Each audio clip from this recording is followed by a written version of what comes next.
First of all, you don't know me. We're all about that high school drama, girl, all about them high school queens.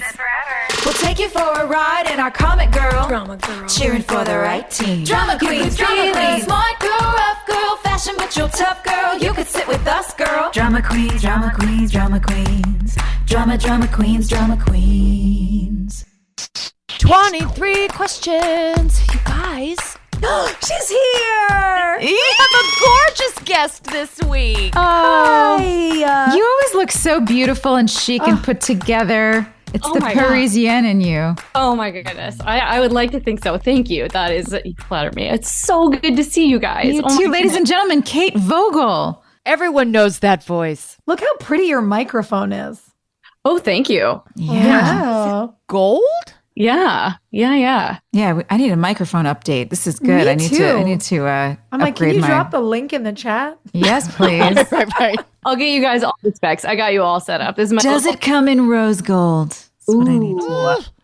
Rose gold would be cool. Yeah, it's definitely like I have a lot to learn, but I feel like as a musician, and I'm going to like shoot myself in the foot saying this because watch me have like a technical difficulty in like 0.5 seconds. But doing the Zoom thing, I'm like, there's no excuse for all my stuff not to be dialed. Right.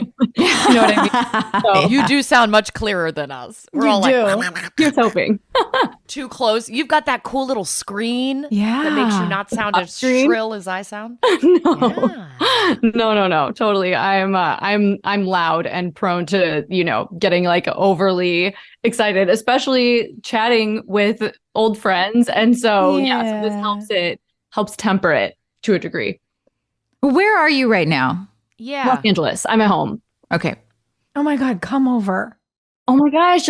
We're on strike. We should literally just be sitting in the backyard drinking wine together every day. Dude, anytime. I'm so down. I'm here. Yeah. Great. I'm like, I'm ready to go. Let's do it. Let's go. Well, speaking of strike, we can't talk to you about anything we maybe filmed together, which that's not what we want to talk to you about anyway. We're playing 23 questions because we just want to learn more about you, Kate Voegele. Mm-hmm. Love it. I feel lucky that we've known you since you were a literal teenager. Yeah. Insane. It's so wild. It's so wild to think about. Yeah. It's crazy. And it seems like not that long ago. And then in other times you're like, that was a different life. It's wild. Yeah. I feel like, the show we didn't film together was sort of my high school experience.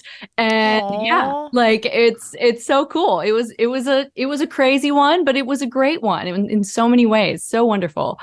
How old were you when we met? I think I was 19. Yeah, I think so too. We were all. Didn't you turn 20 right at the 100th birthday party? Yeah. Mm-hmm. You know what? I turned 20 right. at the 100th episode party. And you guys, that is a story. There's a lot of stories for a time when we're drinking something other than water, right? Oh, boy. That's not for this episode, but oh my God. Yeah. The 21st birthday, that was a wild ride. But yeah, I was a kid. I was totally like, I was a babe in the woods, but you guys were so great in like showing me the ropes. Well, how about we jump into these questions? Because I feel like we've got so many questions for you just about when we first met you and that whole time period. But we want to have you on when the strike is over so we can discuss all the things that we can't discuss right now. Mm-hmm. Absolutely. I'm in. And we have so many questions for you about me. Guys, stay tuned because Kate has a big announcement that we should do at the end of the episode too. I'm so excited. excited. All right, who wants to start? All right, I'll jump in. First question. No pressure. What is your idea of perfect happiness? Ooh, that's a good one. Oh my gosh. Okay. And a big one. Yeah, no pressure. Okay.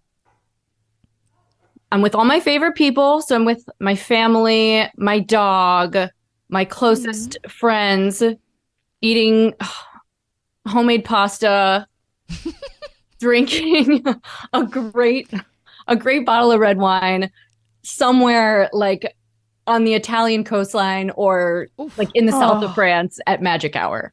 I think that's it. It has to involve food, obviously. Yes.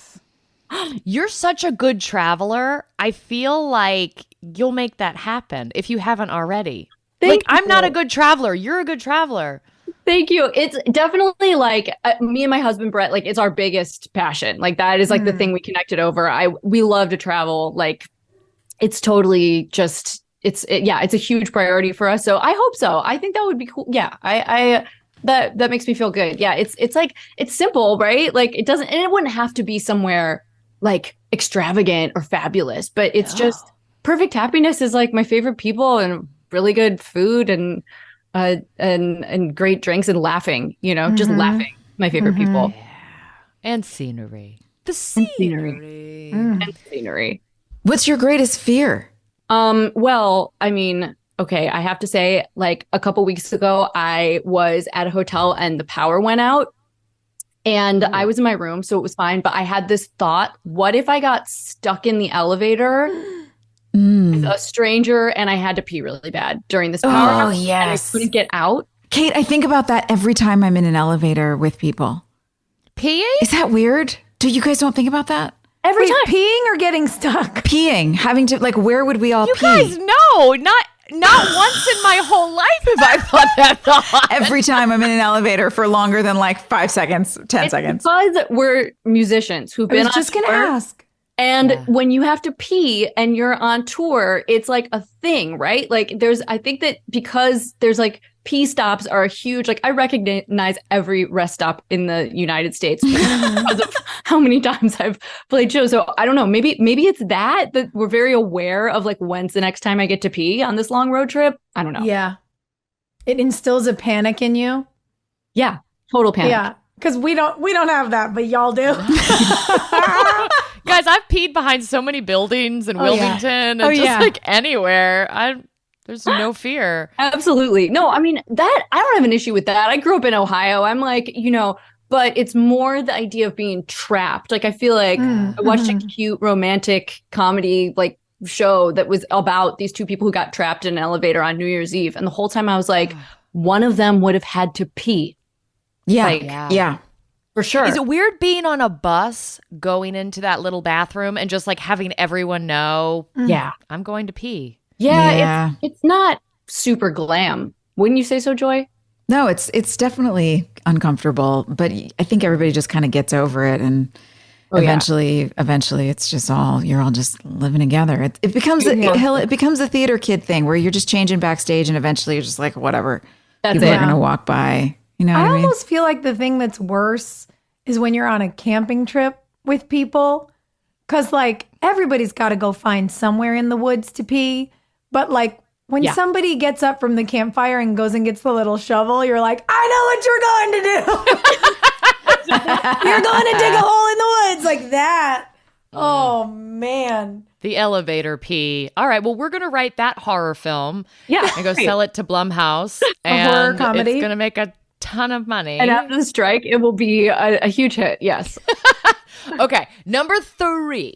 If you could be the best in the world at something, what would it be? Ooh. You're already really good at a lot of stuff. Well, like you're an extraordinary painter too. But thank you. I you know what? I think I would say like renovating houses or like old chateaus or something. Like I'm in my full HGTV lady era.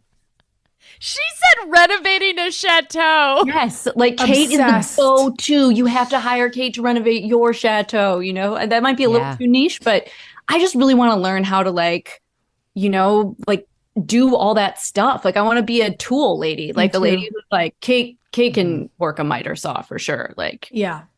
Are you signed up for that website? It's like a cheapcastles.com. I am. Yeah, same. I follow all that stuff. Yeah, girl. You need she wants a chateau. Get a castle. Girl, I will start to send you the links. I look all over France and Italy all the time. Oh my God, please do. Please bring me in on this. I have a backlog just in case. It's for phase 2. I'm ready. That's where I'm at. I'm like, that's the next chapter on the horizon, like down the road a bit. But like, so I'm excited to be chateau neighbors. So like, what if we just do a GoFundMe to buy a chateau that Kate can renovate and then like fans can go stay in it? That would be sweet. Yeah. Actually, I have thought about being like, even if it's just me with my iPhone documenting the process. Like Yeah. I love to do like a whole, like get entrenched into a project like that. And then it's like, let's run a workshop, or like people can come out and like hang. And I don't know, man, I'm getting all kinds of ideas. I could be into that. We're going to find a cheap castle, kids. I'm ready. Okay, question 4. What is the weirdest item that you keep by your bed?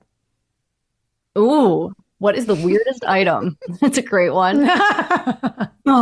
Weirdest, like most unexpected. Well, I would have to say, so our little dog, our little mutt, she has a little game before bed every night after her nighttime walk. And I don't know if this is that weird, but it's definitely unsightly. I have like lots of treats, like meat snack treats. Chapstick and meat snacks is my nightstand. Chapstick and meat snacks is the name of the episode. Yep. So good.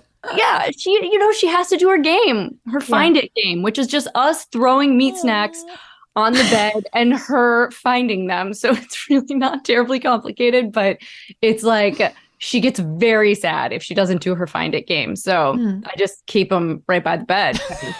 That's really sweet. So cute. These are my meat snacks. Yeah.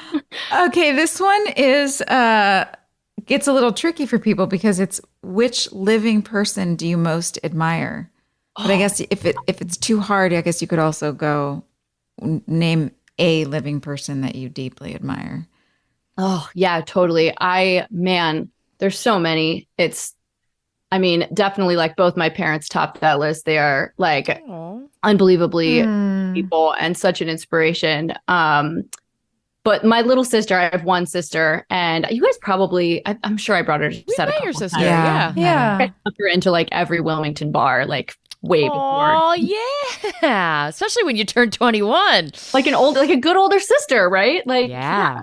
But she's just like, I look up to her so much, even though she's 4 years younger. She's amazing. She's such an inspiration to me. She's like the funniest person I know. You know, like if you like with your siblings, how you have that like sort of your own language communication of like there's jokes that only she will ever understand, you know? So she and I have been like doing like some little video podcast conversations, just like little like YouTube things, like just for fun. Cause she lives on the opposite coast. She lives in Manhattan and I'm out here and I miss her so much. I'm always trying to get her, persuade her to move to LA. I'm like, it's 75 and sunny today. And she's like, yeah. Every day. But yeah, I love her. She's so wise in so many ways that I'm not. And it's like, it's such a gift to have a sister. It's amazing. So yeah, I got to go with my little sister, Courtney. Babe, that's so nice that you feel that way about your family. Not everybody does. So it's really special when people are like, I love my parents and my sibling. It's like both? I feel super lucky. They're just like the best people in the world. Like my dad taught me to write songs, my mom is like just the kindest person on the planet. Like we're super close, like almost to the point where I feel kind of bad for my husband sometimes because he loves them. But it's a vibe of like, he always like makes the analogy. He's like, you guys are kind of like a line of elephants where like, if you could all like just hold on to each other's tails with your ground. And he's like, it's really great. But also I imagine it's probably overwhelming as, for, I don't know. The plus one. We're a lot. Yeah. We're loud. We're inappropriate. But it's great. I love it. It's great.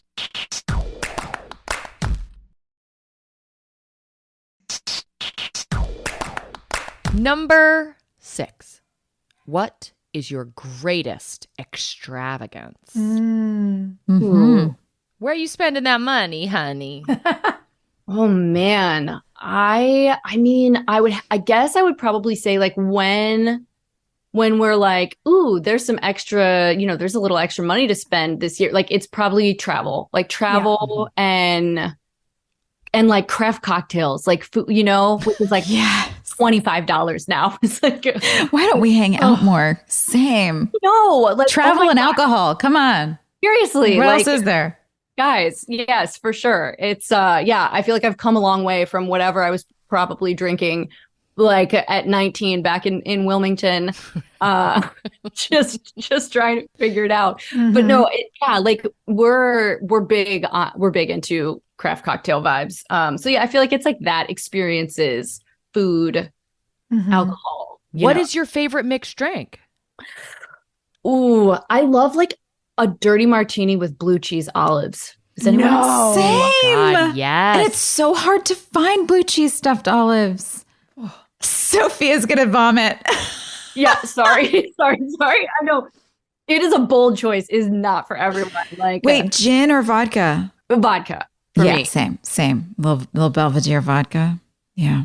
We have to find a spot that does a good one. But a lot of people don't do them right. I mean, I like it when they're so cold that the top, it's like a layer of ice on top almost. Yes, that's exactly the way. And it's so gross if it's like anything, like if it's hot, or well, obviously it's gross if it's hot. But No. Gross. Who's serving you hot, dirty martinis? A dirty martini is my favorite work function drink. Like we have to go to like things like upfronts Yes. and events like that. And I remember there was a time where like people would like be handing us really sweet things. And we're like, I don't want that. No. Once I Get outta discovered here like with your I'm gonna Mai be the Tai. dirty martini lady at the upfronts or at the TCAs or whatever, they look at you different. Oh, yeah. See, that's how I feel about ordering an old fashioned. Whiskey. Yeah. Especially in that era, like when we were still on our show, I'd have like gross old men at bars be like, "Who's that for?" And I was like, "Me." And I love it when you're like, "That's what I want. Get me an old fashioned, and we'll be friends." Woo. yeah, Blue cheese olives. Oh yeah. yeah. I can't do it. I love you all, but not for me. Okay. What is your current state of mind? Okay, I think where I'm at right now is like I would say curious more than anything. I'm trying to really lean into being curious about like new adventures and stuff, which I'll, like talk about more at the end with big announcement I'm super excited about. But like I've just been, since, with lockdown and stuff, I couldn't tour at all. Like the rock club was literally the worst possible place to be for everything that was going on. And so I really had to like start kind of force me to get curious about like, okay, like what else am I going to do? And then now obviously like you guys understand, like there's the strike. And so it's definitely something where I'm trying to lean into some of these other creative avenues that I really like love and enjoy, because it's kind of the only thing you can do, is like, and I'm also trying not to put too much pressure on myself to like make one thing or the other, like to be like, oh, this has to be, my next job, or like, like kind of allowing myself to just like explore things and prototype things and like just enjoy the process of like being curious about different ways to be creative. Like, do you guys relate to that right now with all that's going on? Girl, we're spinning all sorts of plates and then being like, and what else can we do? Like, could I, become a contractor? Maybe. Yeah. No shortage of ideas. Yeah. That's for sure. I think it's good. We were sold this bill of goods when we were younger that like you go into a career path and you stay in it until you win the gold watch at retirement.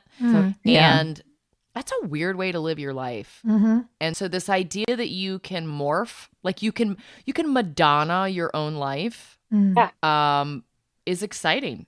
You can be something different every few years. It's so true. I also think there is something really interesting, not only about realizing you have permission to do anything that interests you, no matter if other people put it under the umbrella of your career or not. But there's also something that I'm finding really helpful in this moment. Like, I always try to find a silver lining when something intense is going on. And obviously the strike is so intense and hard for everyone in our industry. And it creates that feeling of overwhelm, especially because we have no idea when it's going to end. And so I've been searching for what the sort of silver lining of this is. And the opportunity to rest a little bit, to be like, well, we're doing this work.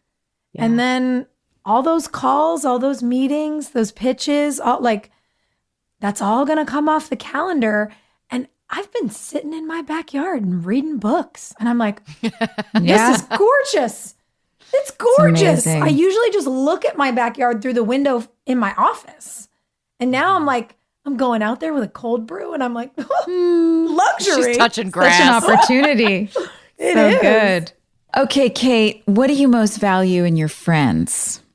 Speaking of curiosity and time to rest and Yes. I think that I think it's that ability to fall back into that, like just the ease with which we can like fall back into doing nothing together, laughing together, even if it's been like years, I think that that's one of those things that kind of is different in my life than like my parents. Like my mom had grown up in the town that I was born in. And so all of her friends, like it was really cool when I was growing up seeing like, wow, she has such tight-knit friendships and they've lived their whole lives together. That has not been my journey. I left my freshman year of college to take a record deal and get on the road. And then I started working on this, wonderful show and like had this total adventure that took me all over the place. And it kind of made me feel like an island now and then because I was like the only one of my friends who wasn't sort of following this same path. And so there was a little bit of FOMO there, even though it was like I was following my dream.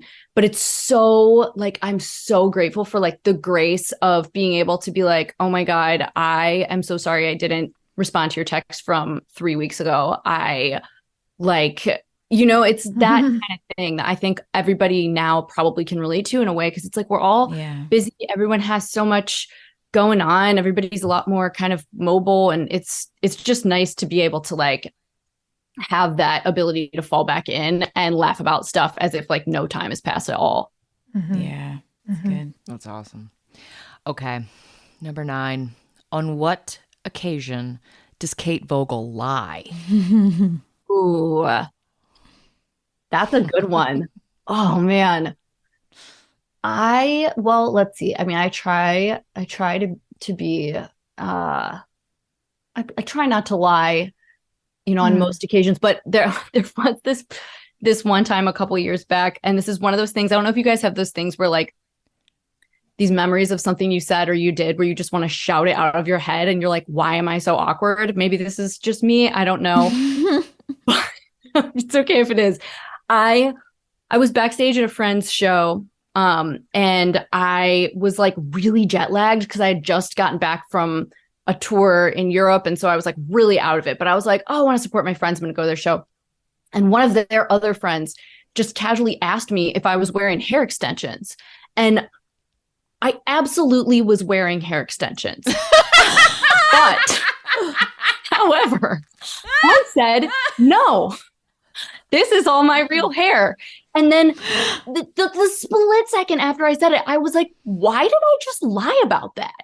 But then it was like too late to be like, I'm sorry, I just lied. My brain was just like behind and then it turned like I found out that this girl was like, her dad is like a very successful person in the entertainment business. And I'm like, this girl knows some hair extensions when she sees them. Like, oh boy. Oh my gosh. I love a dumb lie. Give me the dumb. It's so funny. Yeah. It would have been great if you'd followed up with, just kidding. Exactly. Just kidding.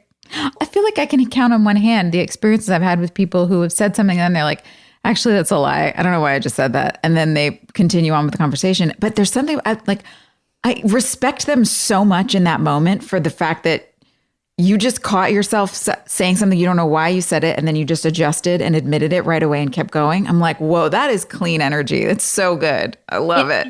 It is. And that's why I look back and I'm like, why couldn't I have been that girl in that moment? How come? Well, because it's awkward and like it's so hard to who has that instinct? It's hard. It's also so weird when your mouth speaks words and you go, why did my brain do that? And in front of a stranger, Totally. You're going to be like, I just short circuited and said something that wasn't true. Like that's awkward. Yeah. It's like the for me anyway, like the immediate feeling of like, what just happened is the reason I can't get over it and be smart enough to be like, just kidding. Like, cause I'm panicking that something's wrong with me. Like what? Yeah. Listen, I like the idea of coming back months, years later, being like, hey, can we address something right now? I was wearing hair extensions. I don't know why I said Hope that. and pray this girl is a Drama Queens fan and listens to this podcast. Oh my she's God. like, oh my God, I knew it. I want that. I want that. Okay. Well, aside from maybe denying what's in your hair, what is one thing you will never do again? Oh my God, this is such a good segue. Dye my hair because I'm like deathly allergic to hair dye, it turns out. What? Yes. Oh my God, you guys, I found this out working on, I don't even know like how much I could, in a makeup trailer somewhere in North Carolina. Wait, I feel like I remember this. Yeah. You had like a crazy reaction. Yeah. Yes. And I'd never dyed my hair before. And they were like, my hair's already really dark, but they were like, we want it to be jet black. And I was like, cool. I've never dyed my hair, but like, let's go. That sounds great. I'm all about it. And yeah. And like, it basically was one of those things where the people at urgent care were like, here's a bunch of steroids, but next time Urgent care. you might be like anaphylactic with this and you should Oh my God. never do this again. Yeah. Well, did you find out what the product was and what was in it? Like, could you do a vegan hair dye? Is there, if you wanted to? I mean, isn't there options? Aren't there options? There is something now that's new that I haven't tried yet. But it's basically, I'm allergic to the thing. It's in henna. It's in like all the natural hair dyes. It's called PPD. It's like this chemical it's the thing that opens up the hair follicle so that it can. Yeah. So it's like, oh boy. Yeah, it's like wild times. But I mean, Hilarie, you're my inspiration. You are rocking it. Mm-hmm. It is beautiful. I'm gonna be right there with you. I can't wait. Here's what I found is there's a very different group of people that pay you compliments in public when you just like go for it. And it's always surprising. Yeah. There was a old man who was the waiter in a restaurant I took George to the other day, and he like wanted to sit down at the table. Oh, and I was like, I'll bet. no one has ever been this friendly with me before. This is fantastic. So it's just a different kind of energy you're putting out. But you don't, baby, you look so fantastic. I want to know who was assigned to take you to urgent care because you were a kid in a place where you didn't live and you're having this reaction. Yeah, I feel like it was Carrie from Hair. Like I remember her being I don't think she took me. Like I think I went in like a transpo, but I remember because she was like, I've never seen this before. And I was like, well, that's because you're a professional. It's so scary. It was crazy. Yeah, it was crazy. I was lucky it wasn't like worse, but I was like, okay, that's cool. I guess, I don't have to spend $300 every time I go get a haircut. They just like trim my hair and then I leave, So Well, you've got naturally beautiful hair. Oh, thank you. Thank you. And I am not wearing hair extensions today. I swear to God. Okay. What is the strangest purchase you've made or almost made? Strangest purchase. Ooh.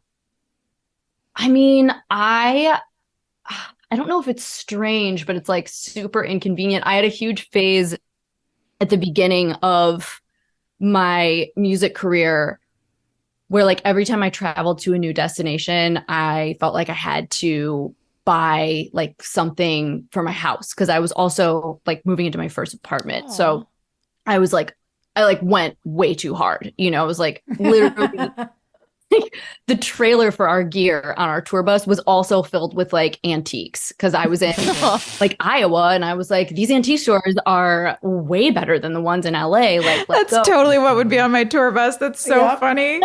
Yes. See, so if we ever tour together, Joy, it will just be the Antiques Roadshow. An Antiques Roadshow. Yes. Literally. And then you could put all the furniture in the chateau that we're going to go fund me. Yes. Guys, this is shaping up nicely. I'm ready. So ready for it.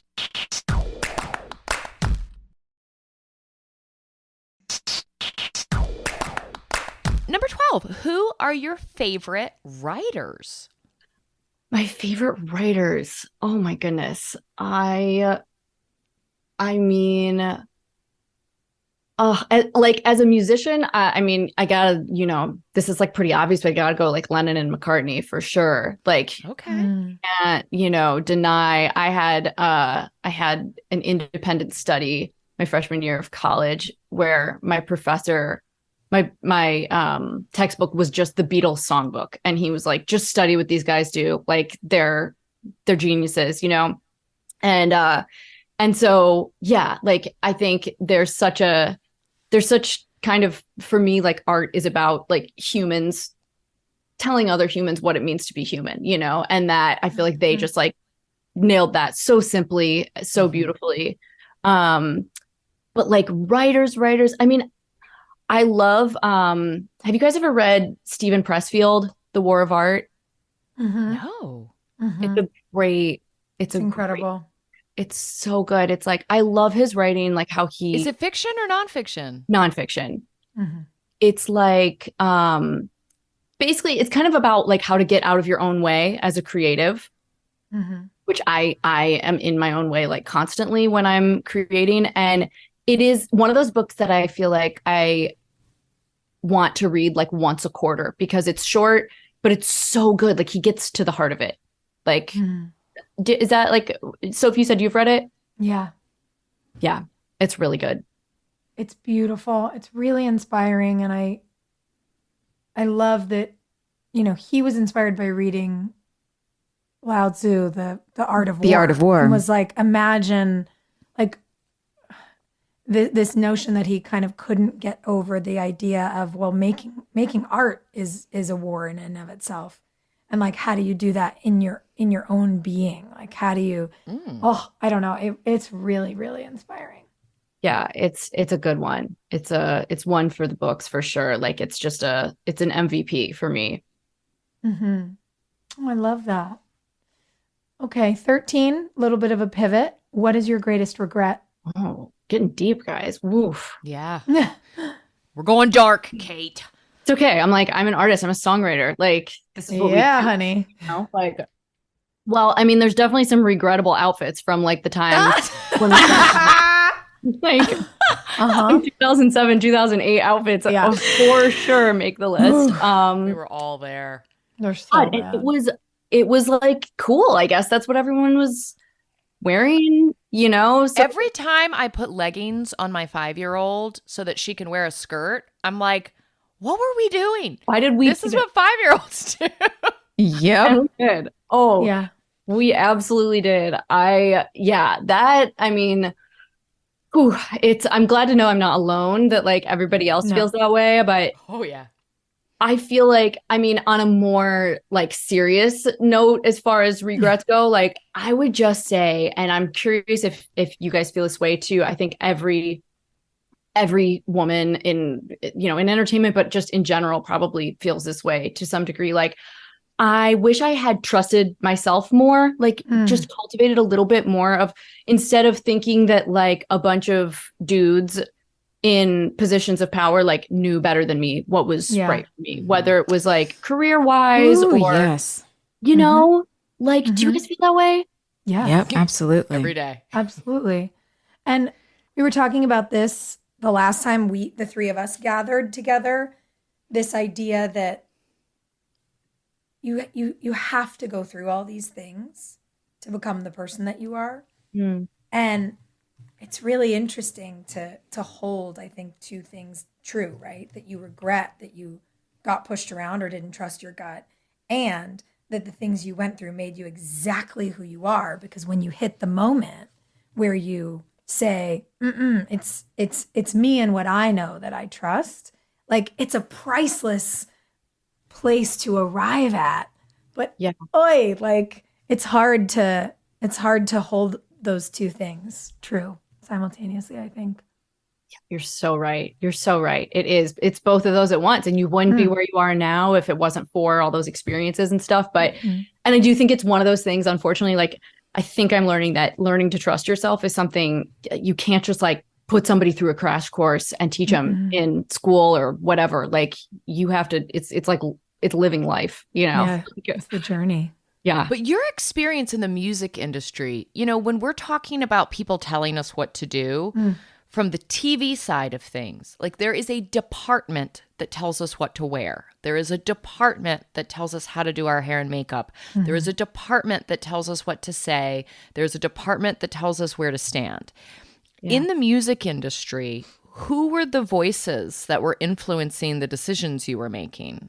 Great question. Yeah, it's less like, I feel like it's less sort of obvious than in TV because it is a lot more, and Joy, I don't know if you feel this way, like it's a lot more fluid. It's a lot less like structured, the music business. But I mean, there were guys in my band who I had hired who like would tell me, I remember this guy that I'd hired literally like said to me, oh, well, I think like, Gibson was going to give me a free guitar because I was playing, all these songs on the show and TV and, on the road and stuff. And he was like, well, you're not, really, I don't know if you're really a good enough guitar player for like this kind of guitar. So maybe you want to get the like, low end version, like stuff like that. Yes. And I'm like, why didn't I just fire this guy on the spot? Like, what a clown. Yeah. But instead, I'm like, this kid, from Ohio, little like people. Oh, no. And I'm like, oh, okay, I guess you're right. Maybe I should just, so it's stuff like that. But it's people at the label, people, songwriters and producers. And by the way, I've also I've been lucky to work with so many amazing, guys and girls, but men like who are incredible, who like empowered me and propped me up and really helped me kind of find my voice. But there were definitely a share of people, who thought they should weigh in on stuff where you're like, maybe not. Yeah, no. The scales are full here. We don't want your weight.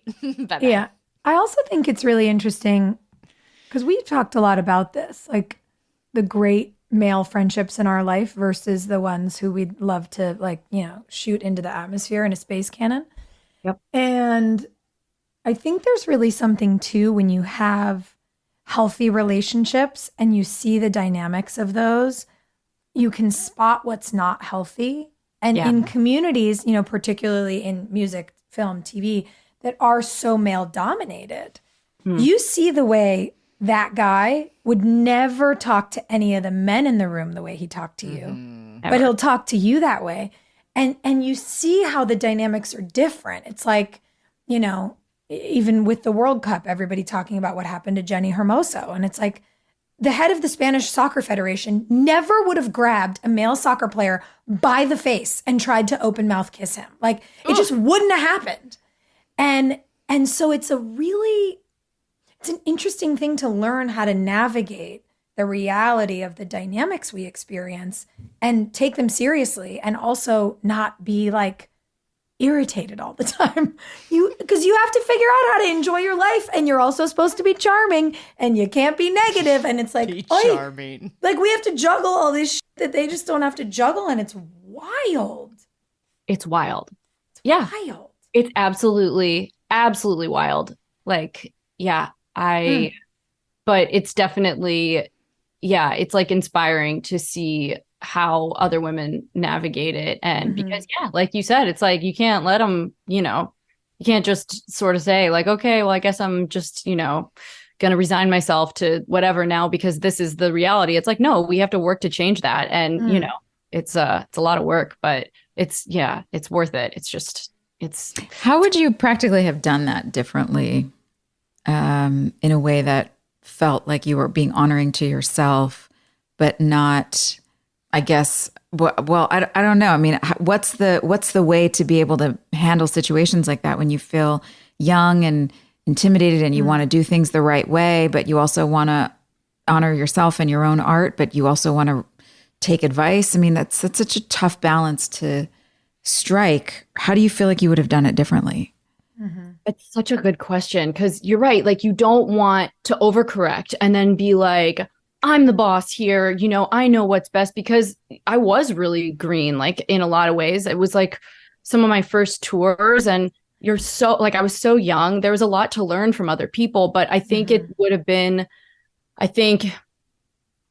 like if I wish I would have sort of been able to take a step back and ask myself, like, who am I taking advice from? And, do I want to be, I think there's some sort of quote that has language about like, don't take advice from people who, whose life you don't want, or who you don't want to sort of, or you don't respect or whatever. And so I think I just wish I would have sort of been less afraid to take up space and sort of claim my seat at the table, as like, at the end of the day, I was like, it is my name on the side of this bus. And I did, work really hard and drive around, in my parents' minivan to play a billion shows in high school and stuff to get to this point. And so I think it would have been cool to sort of, I wish I would have just understood that I had the authority to sort of make certain decisions. And, but I think that there is a real people-pleasing tendency, especially like being from the Midwest. There's such a sort of like self-deprecating, people-pleasing, culture around like, well, I'm just here for whatever. Like, I'm okay with anything. What do you guys want to do? Like, my husband jokes that like trying to decide what to order for dinner, hanging out with our family is like a nightmare, because we're all like, I'm cool with whatever, Yeah. Whatever you want. What do you want? What do you want? What do you want? Exactly. So, but you're right, Joy. It's a hard needle to thread, like, because you want to go in with a humility that really is open to absorbing the, advice and experience of other people who do know better than you, but also like a trust in yourself, just knowing like, I'm okay right where I am, even if I'm not like, just because you're not the best yet doesn't mean you don't belong. That was like the thing I wish I would have sort of been hip to, that took a while to cultivate. Yeah. The actual question I was supposed to ask you what's something you really dislike? It sounds like it's that. Yeah. I mean, definitely, for sure. Like immature dudes thinking they know and telling you how it is definitely at the top of the list. So annoying. Yeah. I love a good just question back. Like, could you clarify that? What do you mean by that? I was going to say, I got taught by an older chick. She's like, just ask why. Right? Because if someone tells you something condescending, like, you shouldn't be playing that guitar, right? They're throwing down a gauntlet. Totally. And when you say, why? You're not being a bitch. Right. You're not really challenging it. You're just curious. Tell me more about that. And 9 times out of 10, people will walk it back. They'll be like, you know what?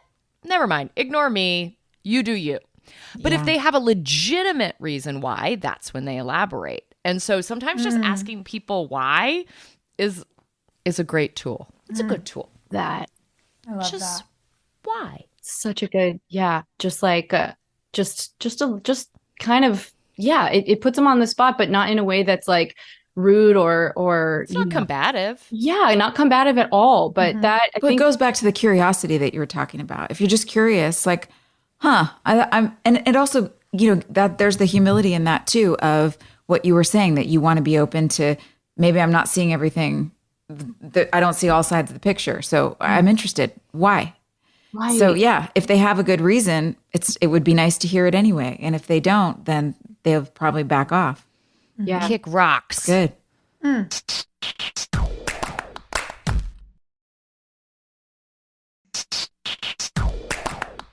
All right, we're going to crawl out of darkness now. We're getting out. Number 15 is what or who is the greatest love of your life? Oh, I love that. Yes, definitely crawling out of darkness. I mean, my husband, Brett, and my dog coming in at a close second, my dog. I met him like right towards the tail end of, when I was living in Wilmington and stuff. And so I know he was in Paris last time we were there, Joy. And so y'all have met. And I think I can't remember at different times. It's been so long. We've been together almost 15 years. How did you guys meet? We met through, he runs a nonprofit, and we met through that because we had a mutual friend who was working with him on the nonprofit, and he was my friend from music. He's a musician, and he was Brett's friend from lacrosse, because at the time Brett was playing professional lacrosse, which honestly I didn't even know existed, because I'm like the least sporty athletic person that ever lived. I wish I was, but yeah, so that was how we met, and he came to one of my shows, and just like he was so different than any other guy that I had ever dated. Like I'd always dated kind of like introspective, like artsy types and like good people, but like I don't know if you guys ever experienced this, but I had a boyfriend for part of the time that I was working in TV, who was like really jealous about the fact that you have like a TV boyfriend and that you're like kissing someone else on TV, which is so, when it's your job, like it's so silly because you're like, oh my God, how do I explain to you that this is work? But, and I get it. Like I'm sure for some people who aren't working in that space, it's not ideal. But my husband was just like, he was so just down to hang. He's very much like, he's sure of himself. He always like lifted me up, supported my dreams, and yeah, like just so easy, and such a relief to just be like, oh, that's a great way to describe my partner's a relief. Oh, yeah. Right? It's nice. That's so That's nice. great. Yeah, it's a gift for sure to have that. Like it is. It's a relief. It's like a breath of fresh air. Like, woo, thank God. Oh, I love that. Okay. That sort of segues beautifully into the next question, which is, when and where were you happiest? Ooh. Maybe it has to do with more of this. Yeah, like, gosh, I mean, I think I have to say, like, I mean, I feel like I'm probably the happiest I've ever been now in the season I'm in. Like, like we got a dog finally during lockdown and stuff because we weren't traveling as much. And we're just like those dog parents who don't have kids yet, who are just like have meat snacks by our nightstand and everything she wants, she gets. But yeah, like my whole family was out here in LA for the holidays, and it was like one of those beautiful LA sunsets, and we all went down to the beach and brought our dog, and I was like, this is it, man. This is where it's at. Like it doesn't get better, And yeah, so I feel super, super grateful to be able to say that. Like just yeah. Cool. Love that. Which talent would you most like to have? Oh my gosh. I feel like I would probably pick something that's super opposite of, like, I got all the artsy things and none of the like Practical ones. yeah, like no one is going to want to pick me for their team for whatever the game is. Like, it is not even close to being my forte. Like I would probably have to say something like surfing, because there's absolutely no circumstance under which that is something that's actually probably something I should have said for like something you'll never do again. Because Brett surfs a little bit, and we had some friends. I was designing sunglasses for Oakley like long time ago, and a bunch of like the friends who were a part of that like hang were these women who were professional surfers, and they were like the coolest people, like so much cooler than I could ever hope to be. And I remember being like having a couple drinks and saying to Brett, like, do you wish that I was cool like them and a professional surfer? You wish that I was an athlete. And he's like, what are you like? Oh, honey. You know how that, I don't know. Yeah. Like I know exactly what you're talking about. Absolutely. I feel that way about motorcycle chicks. Oh, yeah. I'm like, Yes. oh, they look cool. I'm not cool. Babe, do you want me to be cool? No. The answer's no. Just No. Oh, right. But that's always a thought that, but then he's like, okay, do you want me to be like, an amazing singer-songwriter? And I'm like, no, of course not. So of course not. I'm like, absolutely not. Only one person in this relationship is telling the story of the fights through song, and it's gonna be me. Okay. That's perfect. Obsessed. I like that. Okay, if you could change one thing about yourself, what would it be? Oh man, it's got to be related to like my perfectionism. You know, totally way too hard on myself. Like it's something that I feel like I'm getting better at. Like actually, I like did a big intensive French learning journey these past 5 years, but really just this past year, I like went crazy and did this sprint to get this diploma. It's like a language nerd thing, but it's like a diploma of proficiency in the language. And it was such a good lesson for me in helping to temper my perfectionism because it's literally impossible to be perfect at learning a second language. Like you sound like an idiot for like a long time and you'll never be perfect at it, right? Because you can't ever substitute growing up as something being like your mother tongue or whatever. So that has helped me chip away at it, but it is still just like I used to cry and when I was a kid and I would color outside of the lines in coloring books like such yeah. So that I wish I could just be more like give myself more space to be bad at something or to mess up or to make a mistake or to lie about wearing hair extensions, you know? Yeah. I feel that in my bones. In my bones. It's like, as an artist, right? Like, why is that so common for so many of us? Okay, well, we're gonna go positive, and the next question is, what do you consider to be your greatest achievement? Ooh, greatest achievement, man. Well, and it's so funny because it's so hard for me to even like say that I achieved something, like, you know, because I'm so.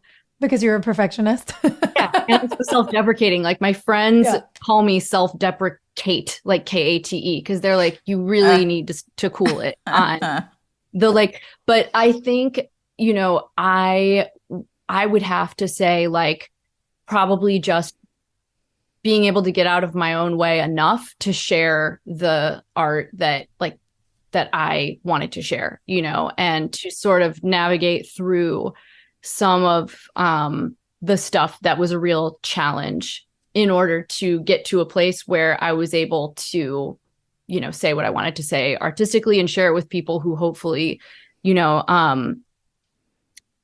were able to like find it inspiring or whatever. Like it's the most meaningful thing in the world to me when like I hear from someone that like my song helped them or, you know, that it inspired them or something. Like that is something I always wanted. I always wanted to be on the other side of that when I was a kid, you know, listening to music that helped me like navigate the stuff I was going through in my life. I was like, yeah, man, if I could just be the person that someone says that to someday, you know, if somebody in person. And so that is probably, I would probably say that feels like my greatest achievement. Like it really feels good to feel like you contributed something, even in a very, very small way, you know, to helping somebody have a better day. Your Me Too song, like, that was such a time because every day you'd wake up and be like, what am I going to see about myself in the media? And I was pregnant and like hormonal anyway. And it was such an awful time. And you put out that Me Too song that was so angry and it felt so good. And I was just so proud of you, but also like relieved that someone else was saying the words that I didn't necessarily have the ability to articulate. That was like, that was perfect timing and the perfect song. Thank you. That is so meaningful in so many ways. I mean, you know, it was a wild time. Like all of us, it was like, it you know, was really, and it was so like, there was such an onslaught of just, of like panicking of like, what's going to happen and who's going to say what and who's going to be mad at me and, you know, all this stuff. But that's always been the way I've been able to be the most honest is writing songs. Cause I'm like you know, like a socially awkward introvert who, you know, and so, but that is so meaningful. So thank you so much for saying that. That was probably one of the most honest songs I've written to date. That was there was no BS there. Yeah. That's the truth. Felt you. After all of your achievements, okay, you die and you get to come back as a person or a thing. What is it going to be? A person or a thing? Oh my God. No, like I feel like I should have some answer that's like, I don't know. No, there's no pressure. There's no expectation. Who made a massive difference in the world, But this is like probably lame, but I don't know if you guys are fans of Nate and Jeremiah from HGTV. The biggest. I am just like, I would like to come back as them as a couple, as a family, honestly, like their children are beautiful. All of it. All of it. Okay. Yes. Thank you. The way they mood board. Oh. The way Poppy picks I out don't know flooring. who we're talking about, you guys. I live in a cave. Nate Burgess and Jeremiah Brent, who are two of the greatest interior designers that are married Nate to each other. Burgess. All right, y'all are talking about like y'all are first name basis with these two. Yeah. I know. And I'm like, Nate, who did I? Nate Burke. Okay, Oh my I understand God. what's happening Kate, now. I can't wait for us to get a chateau. Oh my God, you guys. You need to have them come do it. I thought you two were on a first name basis. No, we're definitely not. We are definitely not. I don't know why I just said it like that, but maybe we will be on maybe someday. I'm manifesting it, right? Yeah. Yeah. And when they ask you about your extensions, you'll be honest. I will. Those guys will know.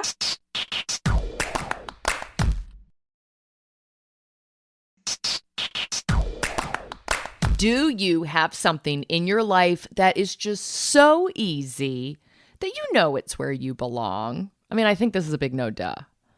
Yeah, I mean, I think, writing music and singing for sure is the top of the, it's so just like, I don't know. I always was like, people wouldn't know it because I've really like grown a lot from just forcing myself to be on stage in front of a bunch of people for the best like 15, 20 years of my life.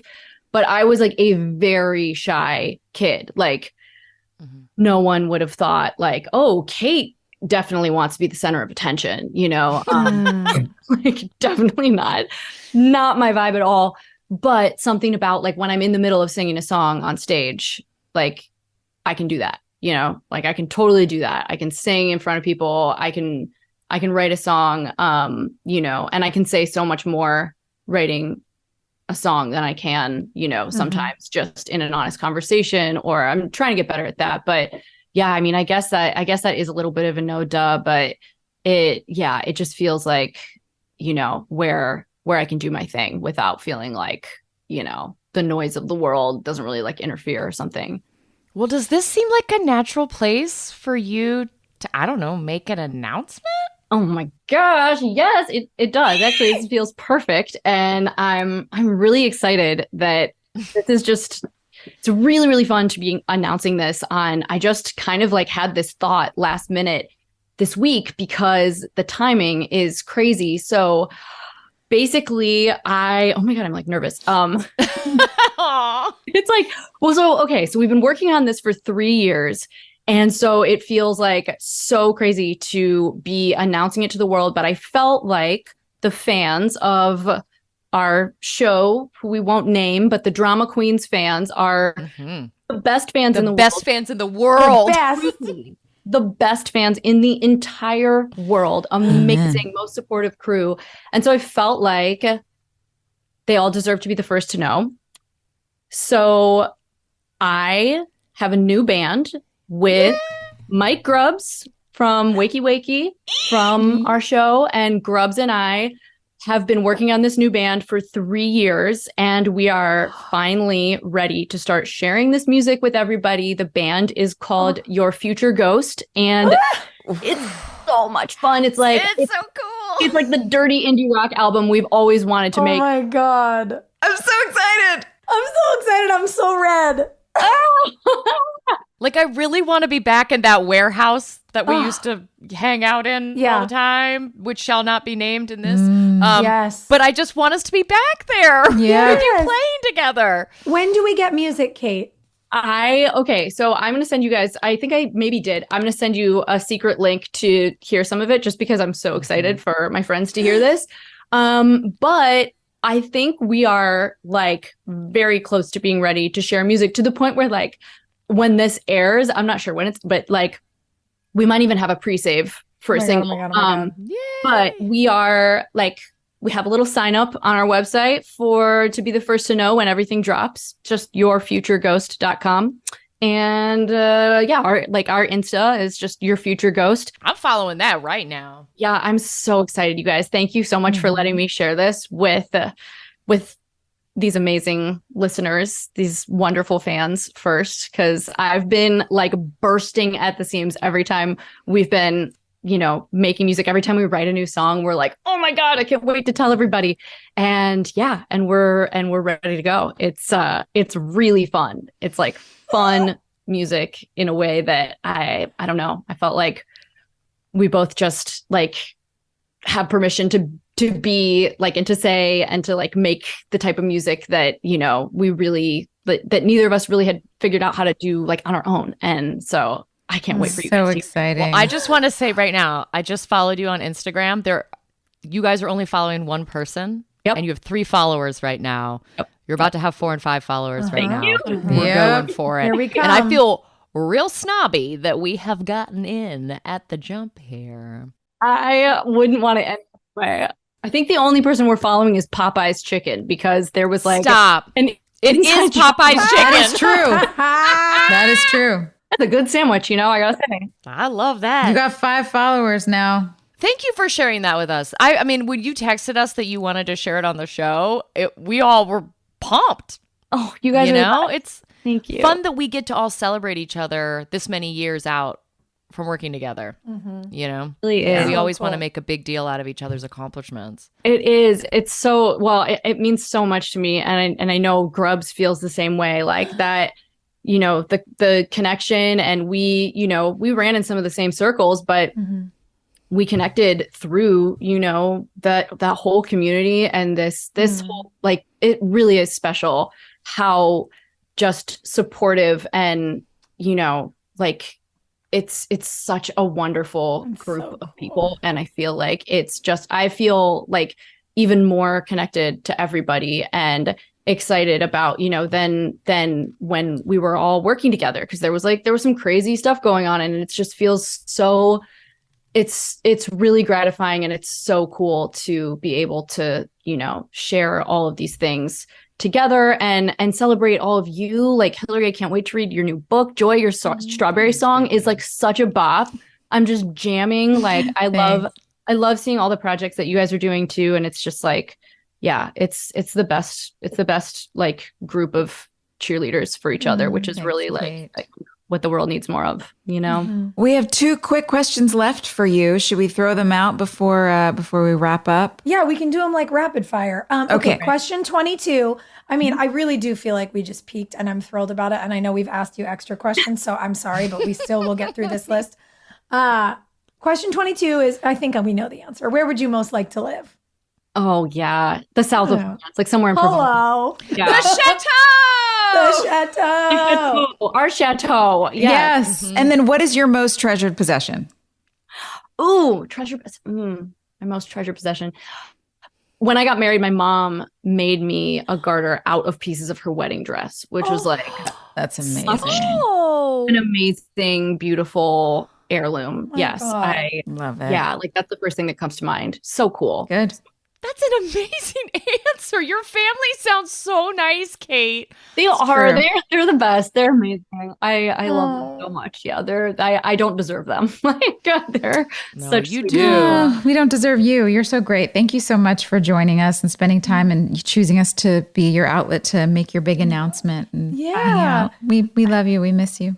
I think about it. It's like you're talking about how much you love your family. And I'm like, man, we're so lucky that outside of like our actual family circles, we've built this big friend family, and what's come of it, and your new project coming out of it, and us all getting to be together. Like, oh my God, this is so cool. It is. It's so incredibly cool, you guys. I can't tell you how much I like how much I was excited about this and how fun it is to chat with all of you and see you all. And like, just thank you so much for having me on. This is truly like, this is so much fun. Yay. All right, drama queens, make sure that you're following your future ghost. Go pre-save anything you can pre-save at the moment. And then we all want t-shirts. Like we're merch. You guys will be getting we're merch whores. We just love it. Getting all the swag and all the yes, for sure. We will not leave you guys alone about it. We're so excited. We'll be sending you all the free your future ghost yes. We can't wait. Awesome. All right, you guys. This has been another episode of 23 Questions with your drama queens. We'll see you next week. Hey, thanks for listening. Don't forget to leave us a review. You can also follow us on Instagram at Drama Queens OTH. Or email us at dramaqueens@iheartradio.com. See you next time. We're all about that high school drama girl, all about them high school queens. We'll take you for a ride in our comic girl, cheering for the right team. Drama queens, smart girl, rough girl, fashion but you're tough girl. You could sit with us, girl. Drama queens, drama queens, drama queens, drama queens, drama queens.